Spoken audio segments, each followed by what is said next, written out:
The final change from steam to diesel came in the late 1960s. It was inevitable and had been on the cards for many years. For me, it was a sad day. When we were told that that weekend was the end of steam at Bolton, and on Monday you'll sign on and you'll have diesels, and there were no sign of diesels on the Saturday. And that day we said, what a load of crap. We know what British Rail's like, they don't do out on time. Hey, we signed on Monday, but where we had, say, 40 odd steamers for jobs, we finished up on Monday with about 8 to 10 diesel locos. What we're going to do all these jobs? And they were there. And all steam engines, they were coming on that Saturday. They were having the fires dropped. They designated 2 roads for scrap. And Monday, when you come, there were 2 roads full of these bloody engines dead. Oh, it was terrible.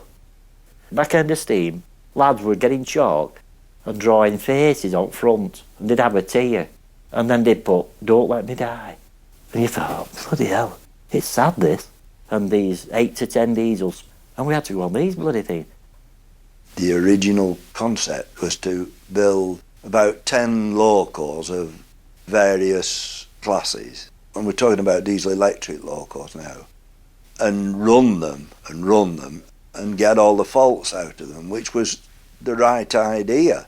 And then when they're in the middle of that, they just decided, forget all that and go straight off the drawing board into production and into railway service, and I think that's what caused a lot of the problems. The diesels took over, in my opinion, very, very fast. And then we became second men on the diesels, which was a sickener. And anyhow, we had nothing to do much on the diesel engine. It was just, that was the laws and rules at the time, just to have a second man on the engine. And you were sat there in a hard seat, bobbing up and down. You couldn't even have a little snooze on anything at all, very much.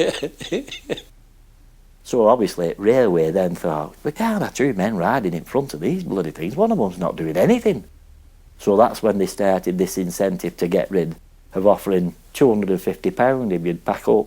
It was nothing. So they upped it then, I think, to 300. And so some more. I'm having some of that, £50 more. And I went at 320.